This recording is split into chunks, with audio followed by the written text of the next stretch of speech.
ತಾಲೂಕಿನ ಸಾರ್ವಜನಿಕ ಬಂಧುಗಳೇ, ಇವಾಗ ನಾವೆಲ್ಲರೂ ಕೂಡ ನಿರೀಕ್ಷಣೆ, ರೈತರು ಒಂದು ಉತ್ತಮ ರೀತಿಯಲ್ಲಿ ಬದುಕನ್ನು ಕಟ್ಕೋಬೇಕು ಅಂದರೆ ನಮಗೆ ಸಮರ್ಪಕವಾಗಿ ನೀರು ಮತ್ತು ವಿದ್ಯುತ್ತು ಮತ್ತು ಸಂಪರ್ಕ ರಸ್ತೆಗಳು ಮತ್ತು ಒಳ್ಳೆ ಅವ್ರಿಗೂ ಬೆಳೆದಂಥ ಬೆಳೆಗೆ ಬೆಲೆ ಸಿಗ್ತಕ್ಕಂಥದ್ದು ಇದು ಸಹಜ. ಆ ನಿಟ್ಟಿನಲ್ಲಿ ನಮ್ಮಲ್ಲಿ ಸುಮಾರು 2011ನೇ ಇಸ್ವಿಯಿಂದನೂ ಕೂಡ ಈಗ ಹೇಮಾವತಿ ಕೆನಲ್ ನಡೀತಾ ಇರ್ತಕ್ಕಂಥದ್ದು.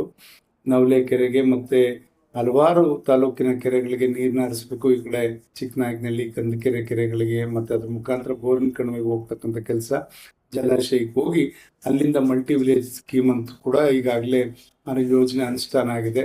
ಅಲ್ಲಿಂದ ಕುಡಿಯೋ ನೀರಿಗೆ ಸುಮಾರು 6 ಪಂಚಾಯಿತಿಗಳಿಗೆ ಅಲ್ಲಿ ನೀರನ್ನ ಒದಗಿಸ್ಕೊಡುವಂಥ ಕೆಲಸ. ಜೊತೆಗೆ ಈಗ ನಮ್ಮ ಕೆರೆಯಿಂದನೂ ಕೂಡ ಕೆಲವು ಹಳ್ಳಿಗೆ ಪಂಚಾಯಿತಿಗಳಿಗೆ ನೀರನ್ನ ಒದಗಿಸ್ಕೊಡುವಂಥ ಕೆಲಸ, ಮತ್ತು ಇಲ್ಲಿ ಏನು ಸಿಂಗದಳ್ಳಿ ಕೆರೆಯಿಂದನೂ ಕೂಡ ನೀರನ್ನ ಹರಿಸೋ ಕೆಲಸ ಇದೆಲ್ಲ ನಡೀತಾ ಇದೆ. ಈ ರೀತಿ ಒಂದು ಶಾಶ್ವತವಾದ ಯೋಜನೆಗಳನ್ನ ಮಾಡಲಿಕ್ಕೆ ಈಗೆಲ್ಲ ಹೊರಟಿದ್ದಾವೆ.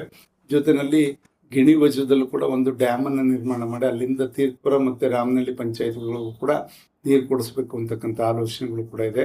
ಈ ನಿಟ್ಟಿನಲ್ಲಿ ಇವತ್ತೇನು ಹೇಮಾವತಿ ಕೆನಲ್ ಕೆಲಸ ತ್ವರಿತಗತಿಯಲ್ಲಿ ನಡೀತಾ ಇದೆ, ಎಲ್ಲರ ಕಣ್ಣು ಕೂಡ ಅಲ್ಲೇ ಇದೆ. ಎಲ್ಲರೂ ಕೂಡ ಅದ್ರ ಬಗ್ಗೆ ಸಾಕಷ್ಟು ಯಾವಾಗ ನೀರನ್ನ ಹರಿಸೋಕ್ಕೆ ಸಾಧ್ಯ ಆಗ್ತದೆ, ಎಲ್ಲರ ಆಲೋಚನೆ ಏನಿದೆ ಅದಕ್ಕೆ ಪೂರಕವಾಗಿ ನಾವೆಲ್ಲರೂ ಕೂಡ ತಾರೀಕು ಮಂಗಳವಾರ 28ನೇ ತಾರೀಕು ಮಂಗಳವಾರ ನಾವೆಲ್ಲರೂ ಕೂಡ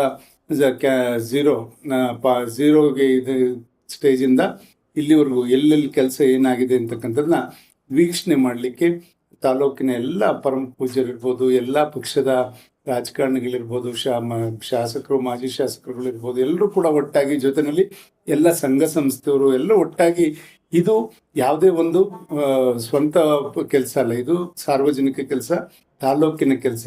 ಆದ್ದರಿಂದ ಇದು ಶಾಶ್ವತವಾದ ಪರಿಹಾರ ಇದಕ್ಕೆ ದೊರಕಿಸ್ಕೊಡೋ ನಿಟ್ಟಿನಲ್ಲಿ ಆಗಿರ್ತಕ್ಕಂಥ ಕಾಮಗಾರಿ ವೀಕ್ಷಣೆಗೆ ನಾವೆಲ್ಲರೂ 28ನೇ ತಾರೀಕು ಪ್ರಾರಂಭದಿಂದ ಬರೋಣ. ಏನು 2011ರಲ್ಲಿ ಮೊದಲು ಸರ್ವೆ ಮಾಡಿಸ್ಲಿಕ್ಕೆ ಪ್ರಾರಂಭದಿಂದ ನಾವೆಲ್ಲರೂ ಕೂಡ ಅಲ್ಲಿ ರೆಡ್ ಫ್ಲಾಗ್ ಹಾಕ್ಕೊಂಡು ಬಂದ್ವು. ಅದೇ ರೀತಿಯಲ್ಲಿ ಇಲ್ಲಿ ಎಲ್ಲೆಲ್ಲಿ ಏನೇನು ಕೆಲಸ ಆಗಿದೆ, ಇನ್ನು 28ನೇ ತಾರೀಕು ಆದಮೇಲೆ ಮುಂದಿನ ತಿಂಗಳು ನೀರಿನ ಹರಿವನ್ನು ನೋಡಿಕೊಂಡು ಗೊರೂರು ಡ್ಯಾಮಿಂದ ನಮಗೆ ನೀರು ಬಿಡುವಂಥ ವ್ಯವಸ್ಥೆ ಆಗುತ್ತೆ.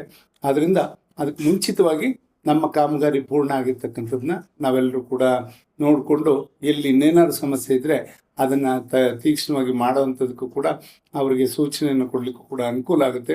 ಆ ರೀತಿಯಲ್ಲಿ ನಿಮ್ಮೆಲ್ಲರ ಸಲಹೆ ಸಹಕಾರ ಮತ್ತು ನಿಮ್ಮೆಲ್ಲರ ಭಾಗಿತ್ವನೂ ಕೂಡ ಅವಶ್ಯಕತೆ ಇದೆ ಅಂತಕ್ಕಂಥದ್ದನ್ನ ನಾನು ಈ ಸಂದರ್ಭದಲ್ಲಿ ಹೇಳ್ತಾ, ಎಲ್ಲರೂ ಕೂಡ ಹೋಗಿ ನಾವು ಒಂದು ವೀಕ್ಷಣೆಯನ್ನು ಮಾಡೋಣ ಅಂತಕ್ಕಂಥದ್ದನ್ನ ತಮ್ಮೆಲ್ಲರನ್ನು ಕೂಡ ತುಂಬ ಹೃದಯದಿಂದ ಸ್ವಾಗತಿಸಲಿಕ್ಕೆ ಬಯಸ್ತೇನೆ.